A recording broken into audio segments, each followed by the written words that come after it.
After several years of waiting, depending on when you played the previous games or when you first heard the news, Persona 5 is finally out. But even after all of the waiting, does the game live up to its expectations? For the most part, yes, but for the details, we've got your review.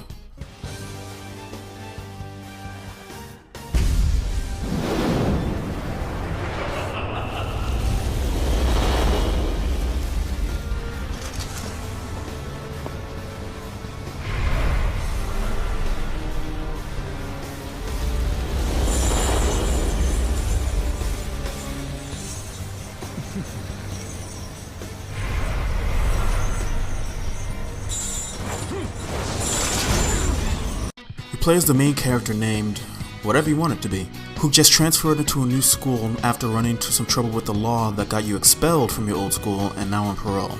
Not long after you get there, you stumble into a world that reflects a person's strong and twisted desires. After an awakening to your persona and meeting Morgana, you and your friends decide to form the Phantom Thieves of Hearts. Together you go into each world to free each person of their desires and make them have a change of heart. They do this by literally stealing the desires from their world. If you played a Persona or a Shin Megami Tensei game before, there's a lot of old mixed in with the new. Every couple of weeks you have a new world to explore and given a time limit to complete it, otherwise it's game over. Each world has a different theme based on this corrupted person's desires with different enemies to face each time. As the main character goes through each dungeon, he could collect more and more personas, each one with a different set of stats, skills, strengths, and weaknesses. You do this by either convincing him to join you or by combining two or more personas in the Velvet Room. When you fight, it's a turn-based system, and each button represents a different action that you can do. You can strike with your melee attacks, shoot with long-range attacks, or you can use your persona to deal some massive damage. This may differ from person to person, but I found the game to be a little too easy when you get right down to it. The only times that I lost were because of a stupid mistake I made. Fights don't really last that long if you take advantage of your enemy's weaknesses and you plan accordingly. Most of the times I fought, the fights were over in less than 3 turns. However, if you run into an enemy that gets a drop on you, it's very likely that the same thing could happen to you, or if you get hit with a critical attack. However, the best fix for that is just playing on a higher difficulty setting. There's even some DLC that's free right now that gives you a higher difficulty rating.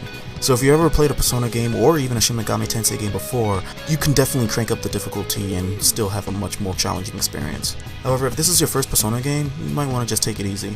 You spend your time in the game one day at a time, balancing school, a social life, working, operating under the Phantom Thieves. Taking time out of your day to spend with others actually benefits you in numerous ways. As you spend time with each person from one arcana, all personas represented by that same arcana get more power. In addition to that, there's also leveling up your personality stat, such as charm and intelligence, that you have to make sure you pay attention to.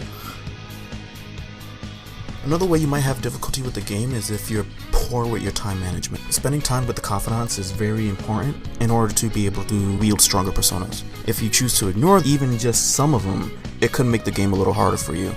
However, if you do take the time, not only from the personas that you can actually get, but it actually changes the game's mechanics as well. Would I recommend this game? Absolutely. If you played a Persona game before, you no doubt have been waiting years for this game to come out, and it definitely doesn't disappoint. Persona 5 fires on all cylinders, and it's definitely worth your time. Don't forget to subscribe for more content and videos from Con Freaks and Geeks and ConFreaksandGeeks.com.